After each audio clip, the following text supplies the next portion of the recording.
आज हम पढ़ने वाले हैं मोशन ऑफ कनेक्टेड बॉडीज के बेस्ड न्यूमेरिकल्स। यानी कि जो हमसे न्यूमेरिकल्स पूछे जाते हैं किस टाइप के, एक फिगर बनाती हूँ, उससे आप समझोगे कि मैं क्या बोल रही हूँ मोशन ऑफ कनेक्टेड बॉडीज। तो देखो, मान लिया कि आपके पास में कोई सरफेस था और इसके ऊपर ना कोई दो बॉडीज ऐसी रखी हुई है, मतलब कि कोई दो ब्लॉक हैं और उनको इस तरीके से रखा हुआ है। एक कोई ब्लॉक था ऐसे और उसके साइड में कोई एक छोटा ब्लॉक और आपने रख दिया। जैसे कि इस ब्लॉक का मान लिया मास था आपके पास में m1 और इस ब्लॉक का मास क्या था, m2 था आपके पास में। ठीक है, यहाँ तक की बात। अब क्या किया गया, इसके एक साइड पर फोर्स लगाई गई। मान लिया कि यहाँ पर क्या दिया गया है, आपके पास में F फोर्स लगाई गई है इन दो ब्लॉक्स के ऊपर। ठीक है, मान लीजिए बड़े वाला ब्लॉक है, आप इसको धक्का दे रहे हो एक तरीके से, यानी कि आपने फोर्स लगाई m1 ब्लॉक के ऊपर और साथ में m1 ब्लॉक के ऊपर फोर्स लगाओगे तो m1 उसके साथ में जुड़ा हुआ है, तो यानी क्या होगा, दोनों के ऊपर फोर्स लगेगी। लेकिन सीधी सी बात है कि मान लिया कि अब ना कि यू मान के चलो कि दो इंसान है, एक आगे और एक पीछे है। ठीक है, और आगे से ना कोई धक्का लग रहा है। मान लिया एक इंसान यहाँ पर है, एक इंसान ये था और एक इसके पीछे क्या है, दूसरा इंसान है, दोनों एक साथ है। अब कहीं पर ना धक्के लग रहे हैं, मतलब कि यूं मान लो कि कोई ना इस आगे वाले इंसान को धक्का मार रहा है, तो ज्यादा धक्का इसके ऊपर लगेगा ना, पीछे वाला फिर भी बचा रह जाएगा, क्योंकि उसने मान लो लड़ाई हो रही है सपोज, तो इसने क्या करा, बड़े वाले इंसान ने इस छोटे वाले को बचा लिया। तो कुल मिला के मैं ये बात कहना चाह रही हूँ कि जो फोर्स आपके पास में लग रही होगी वो ज्यादा लग रही होगी इस आगे वाले ब्लॉक पर, जबकि जो पीछे वाला ब्लॉक होगा उसके ऊपर जो फोर्स होगी वो कुछ ना कुछ कम होकर लगेगी आपके पास में। इसीलिए अब मैंने ऐसा क्यों बोला कि मान लिया कि मैं इनका अलग अलग डायग्राम बनाऊं तो कुछ इस तरीके से डायग्राम बनेगा।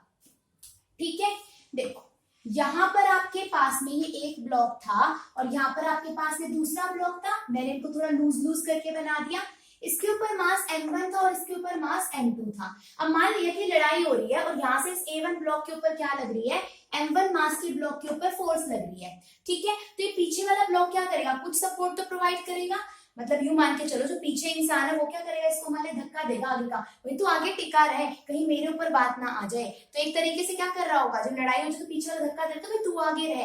तो यानी क्या होता है, ये दूसरे वाला ब्लॉक भी क्या करता है, इसके ऊपर कुछ ना कुछ फोर्स लगाता है। उस फोर्स को हमने मान लिया कि जो m2 मास का ब्लॉक है ये F डैश फोर्स लगा रहा है सपोज। ठीक है, F फोर्स तो इस ब्लॉक के ऊपर आगे की साइड लग रही थी और जो m2 मास का ब्लॉक था इसके ऊपर F डैश फोर्स पीछे से लगी। तो किसने लगाई, m2 ने। मान लो कि इस ब्लॉक को हमने A मान लिया और इस ब्लॉक को हमने B मान लिया। ठीक है हमारे पास में। तो अब देखो नेट फोर्स क्या लग रही होगी इस m1 मास के ऊपर, तो देखो एक F फोर्स थी उसके ऊपर। अब देखो दोनों की फोर्सेस की डायरेक्शन क्या है, अपोजिट है। एक इस वाली साइड लग रही है, इस वाली साइड लग रही है, यानी दोनों फोर्सेस की डायरेक्शन अपोजिट। तो यहाँ पर क्या हो जाएगा, F माइनस का F डैश। अब आपके पास कुछ नेट फोर्स भी तो निकल कर आएगी और नेट फोर्स का फॉर्मूला क्या होता है, या फोर्स का फॉर्मूला क्या होता है, मास इंटू में एक्सेलरेशन होता है। ठीक है, इस ब्लॉक का मास कितना था आपके पास में, m1, तो मैंने यहाँ पे पुट कर दिया m1, कुछ एक्सेलरेशन होगी, मान लिया वो आपकी a एक्सेलरेशन निकल कर आएगी। अब वो बोलता है कि ये आपकी बन गई है जर्नल इक्वेशन। अब जो क्वेश्चन पेपर में यानी जो न्यूमेरिकल के अंदर आपके पास में वैल्यूज दे रखी होगी, इनमें से किसी चीज की वैल्यू देगा और एक ही पूछेगा आपसे। देखो अब मान लिया कि आपको क्या करना था, यहाँ से इस एक ही एक्सेलरेशन निकालनी थी। ठीक है हमारे पास में, तो इस एक ही एक्सेलरेशन क्या निकल जाएगी, या फिर उससे पहले कॉन्सेप्ट ऑफ देखो, एक चीज तो ये जर्नल इक्वेशन बन गई हमारे पास में। अब देखो यहाँ पर क्या है, जो ये नेट फोर्स आपके पास में लग रही होगी ये किसके बराबर आएगी, जो F फोर्स होगी ना ये बराबर आएगी आपके पास में सम ऑफ मासेस, यानी m1 प्लस में m2 मल्टीप्लाई में एक्सेलरेशन। क्योंकि नेट फोर्स तो क्या लगेगी, दोनों के सम के मासेस के, यानी दोनों के मासेस के सम इनटू में एक्सेलरेशन के बराबर आपके पास में। क्योंकि नेट फोर्स किसके बराबर होगी, मास इनटू एक्सेलरेशन। कुल मिला के फोर्स तो बाहर वाले इंसान ने दोनों के ऊपर ही लगाई थी ना, आया तो दोनों को ही पीटने था। तो क्या हो गया आपके पास में, जो नेट फोर्स लगेगी दोनों के मासेस के सम इनटू में एक्सेलरेशन के बराबर होगी। ठीक है, अब इसका एक और टाइप कराऊंगी, उससे क्लियर हो जाएगा कि क्यों मैंने ऐसे लिखा। फोर्स की वैल्यू ये आ गई, यहाँ से आप ये निकालना चाहते हो कि अगर आपने यहाँ पर फोर्स लगाई तो ये दोनों के दोनों ब्लॉक्स जो आपके पास में किस एक्सेलरेशन के साथ में मूव करोगे। दो ब्लॉक से आप आगे से धक्का लगा रहे हो, उस ब्लॉक को कहीं पे खींच के ना आगे लेकर जा रहे हो, तो एक्सेलरेशन भी आएगी। उस एक्सेलरेशन की वैल्यू क्या आएगी, F अपॉन में m1 प्लस में m2 बराबर आ जाएगा, ये देगी हमें एक्सेलरेशन की वैल्यू। तो एक फॉर्मूला आपके पास में ये बन गया, एक्सेलरेशन निकालने का फॉर्मूला ये वाला हो गया, और ये क्या होगी आपकी जनरल इक्वेशन। ठीक है, तो ये वाला फॉर्मूला हमारा यूज में आएगा। इससे आगे चलते हैं। ठीक है, अब आपके पास एक्सेलरेशन की वैल्यू पता चल गई, जितनी आपने अप्लाइड फोर्स लगाई हुई वो पता चल गई, तो इस एफ डैश की वैल्यू निकाल सकते हो। चाहो तो ऐसे कर लो, एफ माइनस में m1a is equal to F dash, निकल जाएगी आपके पास में वैल्यूज पुट करके आंसर हमारे पास में। तो इस टाइप के क्वेश्चंस को आपको ऐसे सॉल्व करना होता है। ठीक है, यहाँ तक की बात। आगे चले कि कैसे सॉल्व करना है ऐसे वाले क्वेश्चंस को। अब देखो सेकेंड क्वेश्चन के ऊपर चलते हैं। जब आपके पास में मान लिया कि 3 ब्लॉक है, चले आगे। देखो अब आपके पास में 3 ब्लॉक के ऊपर हम यहां से चलेंगे आगे की साइड। एक ब्लॉक ये था, एक ब्लॉक ये था। अब मान लिया कि एक ब्लॉक और है यहाँ पर आपके पास में, यानी m3 मास का और एक ब्लॉक है। तो अब नेट फोर्स क्या निकलेगी, समझो यहाँ से। नेट फोर्स फिर से आपके पास में क्या आएगी, सम ऑफ मासेस। कौन कौन से मास है, m1 है, m2 है और m3 है, और इनटू में जो इनकी एक्सेलरेशन होगी। तो यानी कि आपको नेट एक्सेलरेशन निकालनी है कि किस एक्सेलरेशन से ब्लॉक्स मूव करेंगे। तो उसकी वैल्यू क्या हो जाएगी, जो फोर्स अप्लाइड हो रही होगी अपॉन में सम ऑफ मासेस, आपको क्या दे देगा, एक्सेलरेशन की वैल्यू दे देगा आपके पास में। ठीक है, एक्सेलरेशन निकालनी हो तो हम ऐसे निकाल लेंगे। एक फॉर्मूला ये हो गया। अब क्या होगा, जो मैंने बोला था कि हर एक ब्लॉक अलग अलग फोर्स लगाएगा। मान लिया कि ये ए वाला ब्लॉक था आपके पास m1 मास का, इसके बाद में m2 मास का ब्लॉक था, और फिर m3 मास का ब्लॉक था। ठीक है, आपके पास में तो क्या करेगा, ये वाला ब्लॉक इस वाले ब्लॉक के ऊपर कुछ फोर्स लगाएगा, और ये m3 वाला ब्लॉक इस m2 वाले ब्लॉक के ऊपर कुछ फोर्स लगाएगा। तो जो ये m2 वाला मान लिया कि आपके पास में जो फोर्स लगा रहा है, सपोज मैंने उसको क्या मान लिया, इसको F2 मान लेते हैं। इसको मैंने F2 मान लिया, और जो m3 m2 के ऊपर लगाएगा इसको मैंने F3 फोर्स मान लिया। ठीक है, अब वो पूछेगा कि बताओ F2 और F3 की क्या फोर्स की वैल्यू निकलेगी। अब मान लिया कि अगर आप इसको F1 भी मान सकते थे, तो मान लिया अगर F1 की वैल्यू निकालनी तो आप यहाँ पे 1 मान लो, क्या जा रहा है अपना। ठीक है, यहाँ पर F2 मान लिया, यहाँ पर F3, और टोटल फोर्स कितनी लग रही थी, F फोर्स लग रही थी। तो इस F2 और F3 की वैल्यू क्या निकल कर आएगी। ठीक है, चाहो तो आप इसको F1 फोर्स मान सकते हो कि भाई F1 फोर्स आपकी ये थी। ठीक है, अब यहाँ पर इनकी हमें वैल्यू निकालनी है। तो देखो F2 की वैल्यू क्या निकलेगी, F2 के पीछे कौन कौन से ब्लॉक है आपके पास में, M2 और M3। ये बात ध्यान रखना, जितनी फोर्स ये M2 इस M1 के ऊपर लगाएगा ना, ठीक उतनी ही फोर्स ये M1 M2 के ऊपर लगाता है। इक्वल एंड अपोजिट रिएक्शन होता है ना, तो असल में क्या होता है, जितनी फोर्स इसके ऊपर लगाता है उतनी ही है उसके ऊपर हमारे पास, एक दूसरे के ऊपर इक्वल एंड अपोजिट फोर्सेस लगाते हैं दोनों के दोनों ब्लॉक। ऐसा नहीं है कि सिर्फ ये वाला लगाएगा, ये भी आपके पास फोर्स लगाएगा। मतलब कि अगर मैं इन 2 ब्लॉक्स के बारे में बात करूं, यहाँ पर आपका M1 है और यहाँ पर आपके पास में M2 ब्लॉक है, तो जितनी फोर्स ये इसके ऊपर लगा रहा होगा ना, उतनी ही फोर्स वापस ये M1 M2 के ऊपर भी लगा रहा होगा। ठीक है, लेकिन हमसे ये चीज पूछी नहीं जाती है असल में। ठीक है, हमसे क्या पूछा जाएगा कि M2 कितनी फोर्स लगा रहा होगा, और उसकी वैल्यू क्या आएगी आपके पास में, देखो उसकी वैल्यू आ जाएगी, F2 के पीछे कौन कौन से मासेस है, M2 प्लस में M3, और जो भी आपके पास में नेट एक्सेलरेशन आई थी उससे मल्टीप्लाई कर दो। ठीक है, तो कई बार क्या लिखा होता है, इस एक्सेलरेशन की जगह पे ये वाली वैल्यू भी पुट कर रखी होती है, तो और क्वेश्चन थोड़ा सा लंबा हो जाता है। बस M2 प्लस में M3 एक्सेलरेशन की वैल्यू पुट कर दो, F1 अपॉन में M1 प्लस में M2 प्लस में M3, तो ये क्या आ जाएगी आपके पास में F2 फोर्स की वैल्यू।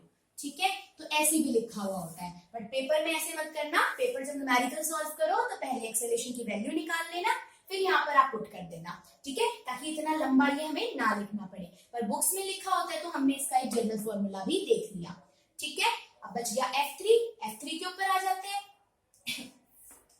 F3 के पीछे कौन सा ब्लॉक है, सिर्फ M3 है, तो मैंने यहाँ पे M3 पुट कर दिया, और यहाँ पर एक्सेलरेशन आपके पास में, तो इसकी जनरल फॉर्म भी कई बार ऐसे लिखी होती है, M3 एक्सेलरेशन की वैल्यू पुट कर दी, F डैश अपॉन में M1 प्लस में M2 प्लस में M3, ये किसकी वैल्यू निकल जाएगी, F3 की। तो ये आपके पास में 3 फॉर्मूलाज क्या होते हैं, हमें दिए हुए होते हैं। ठीक है, यहाँ तक की बात तो समझ में आ गया कि इस टाइप के क्वेश्चंस को हम कैसे सॉल्व करेंगे। आ गया, ये आपके पास में जब पहले ब्लॉक के ऊपर एक्सेलरेशन निकालनी हो, ये जब सेकंड ब्लॉक के लिए, और ये जब थर्ड ब्लॉक के लिए। ठीक है, अगर ये वाले लंबे फॉर्मूलेज आपको याद रहते हैं तो रख लो, नहीं तो न्यूमेरिकल के कॉन्सेप्ट से जो अपने बेसिक फॉर्मूलाज हैं वो क्या होंगे, देखो इसको मैं रफ कर दूं जरा। तो देखो जनरल फॉर्मूलाज अपने पास में क्या है, सिर्फ एक एक्सेलरेशन का याद रखो, ये निकल गया कि जनरल एक्सेलरेशन क्या आएगी। फिर अगर F2 फोर्स पूछे तो F2 के पीछे देख लो कितने ब्लॉक हैं, ये वाला ब्लॉक F2 फोर्स लगा रहा था ना, तो इसके पीछे M2 और M3 है, तो इन दोनों के मासेस को ऐड कर देना और जो भी एक्सेलरेशन की वैल्यू उससे कर देना। F3 निकालना हो तो F3 के पीछे सिर्फ M3 मास है, तो M3 मल्टीप्लाई में एक्सेलरेशन हो गया ना। देखो कितने छोटे छोटे तीन फॉर्मूलेस, वो तो लंबे इसलिए लगे थे क्योंकि हमने एक्सेलरेशन की वैल्यू पुट कर रखी थी। ठीक है, तो 3 ब्लॉक वाला और 2 ब्लॉक वाला क्वेश्चन निकाल लो गया। और 2 ब्लॉक वाले में तो हमने क्या करा था, ये तो 3 ब्लॉक वाले का रिजल्ट था। अगर 2 ब्लॉक वाले का रिजल्ट क्या था अपने पास में, कि मान लिया एक ब्लॉक ये था आपका और एक दूसरा ब्लॉक था, इसके ऊपर M1 मास था, इसका M2 मास था, जहाँ पे कोई फोर्स लग रही है थी। तो जनरल फोर्स के एक्सेलरेशन का फॉर्मूला क्या आया था आपके पास में, दोनों मासेस का सम मल्टीप्लाई में एक्सेलरेशन। यहाँ से हमने एक्सेलरेशन की वैल्यू निकाली थी, जो क्या निकल गई थी, F M1 प्लस में M2, एक्सेलरेशन की वैल्यू निकल गई थी। किसके लिए, 2 ब्लॉक के लिए। 2 ब्लॉक है तो नीचे 2 ब्लॉक्स का मास आ जाएगा, 3 ब्लॉक है तो नीचे 3 ब्लॉक्स का मास आ जाएगा। ठीक है, अब इसके लिए अगर M2 के लिए वो फोर्स पूछ लेता, ठीक है, सपोज ये F1 फोर्स थी, तो यहाँ पे F1 फोर्स की तो ये वैल्यू थी, क्योंकि F1 फोर्स तो वो देगा ना भाई, कितनी फोर्स आपने लगाई उसके ऊपर। अगर वो पूछ ले M2 कितनी फोर्स लगा रहा होगा, तो देख लो भाई F2 फोर्स हमें निकालनी है, F2 के पीछे तो सिर्फ एक M2 ही है, तो M2 को लिख दो और यहाँ पर पुट कर देना एक्सेलरेशन की वैल्यू, आंसर निकल जाएगा। यहाँ पे क्योंकि इसके पीछे क्या था, F2 के पीछे सिर्फ एक ही ब्लॉक था, 2 ब्लॉक होते तो 2 का मास ऐड हो जाता। समझ में आ गया कैसे सॉल्व करेंगे इस टाइप के क्वेश्चंस को। ठीक है, आगे चलते हैं। एक आपके पास में ठीक इसी तरीके से टेंशन वाला क्वेश्चन भी पूछ लिया जाता है, कोई फर्क नहीं पड़ता, सिर्फ उसकी मैं फिगर बता देती हूँ। एक फिगर तो इस क्वेश्चन की आपको ऐसी दे रखी होती है, एक फिगर को ऐसे भी दे सकता है। कैसे, कि मान लिया कि आपके पास में अगेन ये 3 ही ब्लॉक्स हैं, एक ब्लॉक ये था, एक ब्लॉक ये है आपके पास में, बस अब इनको क्या कर रखा है, किसी रस्सी से बांध रखा है। ठीक है, और इस रस्सी से बांध कर यहाँ से इसको किसी फोर्स के साथ में खींचा जा रहा है। और हमने ये पढ़ा था कि जब भी आपके पास में कोई रोप दे रखी हो, वायर दे रखी हो, तो वहां पर जो फोर्स लगती है उसको हम टेंशन से रिप्रेजेंट करते हैं, यानी इस फोर्स को हम क्या नाम देते हैं, टेंशन फोर्स नाम देते हैं। इसीलिए यहाँ पे मैंने T लिखा है, आप F भी लिख सकते हो, कोई फर्क नहीं पड़ता, सिर्फ फोर्सेस का नाम अलग अलग रख दिया गया, एक का नाम सोनू रख दिया, एक का नाम मोनू रख दिया, कोई फर्क नहीं पड़ता, है दोनों की दोनों फोर्सेस ही। और इसका मास मान लिया कि M1 था, इसका मास M2 था, इसका मास M3 था आपके पास में, यहाँ पे F ही मान लो आप, तो भी क्या लगेंगे, यही वाले ही जनरल तीनों फॉर्मूलाज लगेंगे। ठीक है, तो कंफ्यूज मत होना, चाहो तो मैं इसको दोबारा बता देती हूँ एक बार, ये चीज क्लियर होगी। अब वो वायर वाला भी कॉन्सेप्ट बता दूंगी। ठीक है, तो थर्ड जो अपने पास में केस है वो क्या बनता है, फॉर्मूलेज इस बहाने से रिवाइज हो जाएंगे हमारे पास में। देखो कैसे हो जाएगा, इस वाले केस को देखो तो मोस्टली यहाँ पर टेंशन लिखा मिलेगा आपको, क्वेश्चन नंबर 3 का टाइप है ये, कि आपके पास में 3 ब्लॉक्स थे इस तरीके से। ठीक है, एक ब्लॉक आपका यहाँ पर था, एक ब्लॉक इसके आगे लगा हुआ था और एक ब्लॉक और था यहाँ पर। ठीक है, इनको किसी टेंशन फोर्स से, आपके किसी फोर्स से खींचा जा रहा था। अब वो फोर्स इधर लगे या इधर लगे कोई फर्क नहीं पड़ता हमारे पास। इसके ऊपर मास क्या है आपके पास में, M1 है, इसका मास M2 है और इसका मास क्या आपके पास में M3 है। ठीक है, तो अब देखो यहाँ पर तो टोटल T टेंशन फोर्स लगाई गई थी हमारे पास में। हाँ ठीक है, यहाँ तक की बात क्लियर होगी आपके पास में। अब हम यहाँ पर क्या करेंगे, पहले तो नेट एक्सेलरेशन निकालनी पड़ेगी। यहाँ तो टेंशन फोर्स लग गई, लेकिन यहाँ और यहाँ तो अलग अलग प्रोड्यूस होगी। तो मान लिया कि यहाँ पर T2 टेंशन प्रोड्यूस हो रही थी और यहाँ पर क्या होगी, T3 टेंशन प्रोड्यूस होगी, T3 फोर्स प्रोड्यूस होगी। लेकिन इन फोर्स की डायरेक्शन हमेशा जिस साइड से आपके पास में खिंचाव हो रहा होगा, फोर्स लग रही होगी, हमेशा उसी डायरेक्शन में होती है। अगर इस साइड टेंशन की फोर्स लगी तो इस वाली साइड है, अगर उस वाली साइड खिंचाव होता तो उस वाली साइड डायरेक्शन हो जाता। यानी फिगर को ऐसे भी बनाया जा सकता है, एक ब्लॉक यहाँ पर है, एक ब्लॉक यहाँ है, एक ब्लॉक यहाँ है, और इस वाली साइड से किसी फोर्स से उनको क्या किया जा रहा है, खींचा जा रहा है। टी क्या है, टेंशन फोर्स है। ठीक है, हमारे पास में तो कैसे भी वो आपको दे सकता है। अब यहाँ पर देखो, जब कॉमन एक्सेलरेशन निकालते तो क्या फॉर्मूला होता है, फोर्स का m में a, यहाँ पर फोर्स को क्या बोला गया है, t से रिप्रेजेंट किया गया, तो मैंने t से लिख दिया क्योंकि वायर और रोप का केस था। तो अब क्या हो जाएगा, नेट टेंशन किसके बराबर आएगी, सम ऑफ मासेस, यानी कि m1 प्लस में m2 प्लस में m3 इंटू में एक्सेलरेशन आ गया आपके पास में, एक्सेलरेशन की वैल्यू निकालनी तो क्या हो जाएगा, T अपॉन में m1 प्लस में m2 प्लस में m3, किसकी वैल्यू दे देगा आपको, एक्सेलरेशन की। निकल गई जनरल एक्सेलरेशन। अगर वो पूछे T2 कितनी है आपके पास में, यानी कि जो m2 और m3 है उनके ऊपर नेट कितनी फोर्स लग रही होगी, या फिर वो क्वेश्चन ये बोल दे आपके पास में कि जो T2 टेंशन फोर्स है कितनी है आपके पास में, तो उसको हम कैसे निकाल देंगे, T2 के पीछे कौन कौन से ब्लॉक है, m2 है और m3 है, तो उनका मास और जो भी ऊपर हमारे पास एक्सेलरेशन की वैल्यू आई तो उसको पुट कर देंगे।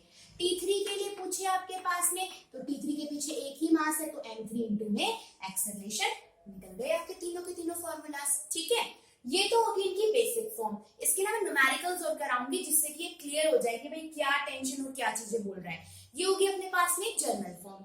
ठीक है, तो इस वाले पार्ट को तो हम यहीं पर ही एंड करते हैं, फिर इसे नेक्स्ट पार्ट के अंदर ना इस टाइप के न्यूमेरिकल्स के साथ में मिलेंगे। ठीक है, इस पार्ट को हम यहीं पर ही एंड कर देते हैं। ठीक है।